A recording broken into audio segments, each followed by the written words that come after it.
So today marks the second anniversary since the overturn of Roe versus Wade. And I want to share a dream that I had back in April 26, 2021.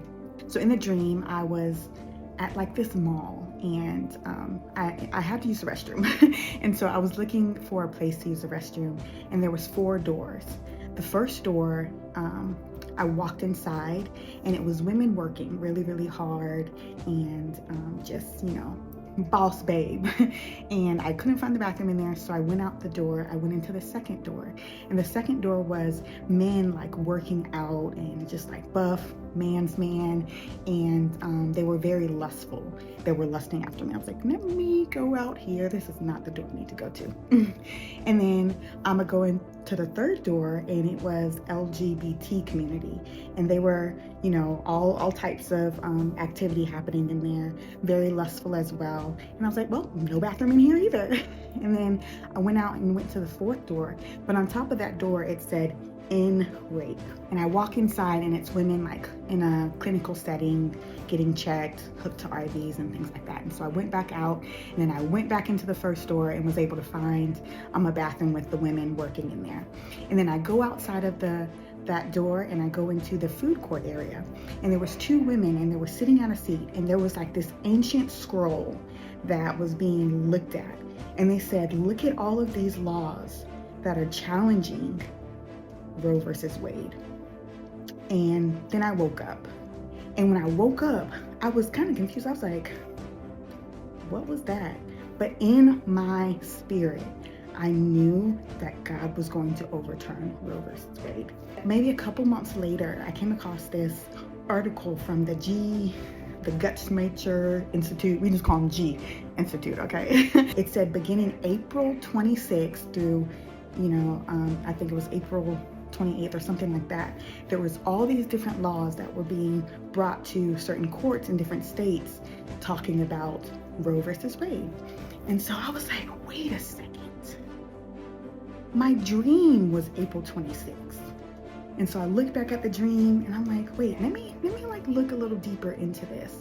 And so what God was showing me was like the 4 authorities or reign over Roe versus Wade, as 4 can symbolize reign or authority. And so the first one, God was like, this is the feminist movement. These are the women that are trying to climb the corporate ladder or wanting to, just achieve all that they have within them for the sake of children.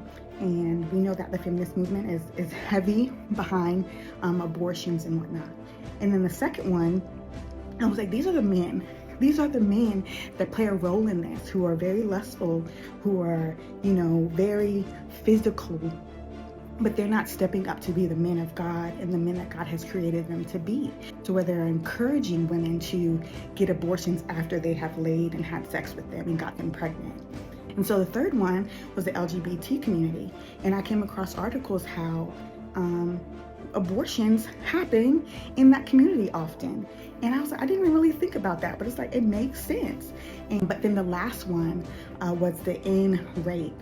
And God was showing me this is one of those things that a lot of people point to. Well, what about the women that got raped? And just force them to have babies. So we need abortion in order so they can have it, even though it makes up about less than 2% or so. And we're not, dismissing that, but that is a huge thing that people use in order to justify making abortion legal. Also, I had came across in my research how Roe versus Wade came with a claim of rape. And so again, I don't know the whole truth about that, but it just showed me again, that is an authority that was keeping this law and this idol in America. And as we see now that it is, again, the 2nd year anniversary since it's been turned, but we still have that idol erected in our country.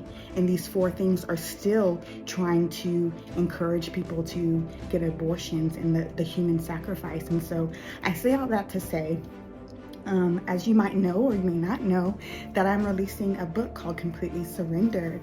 And this is something that I started writing back in 2021. And God was just showing me, like, I need my daughters to have a new perspective on children and on pregnancy and on motherhood, where we have had the world warp our mentality and perspective on this gift from God. And so I will be dropping that book July 1st. And I know God is going to do amazing things. Make sure you follow, share, like this. Hope this blessed you. And we still have work to do, but God is in control. God is in control. And children are a gift from God. We just have to see it and understand and fight for the innocent.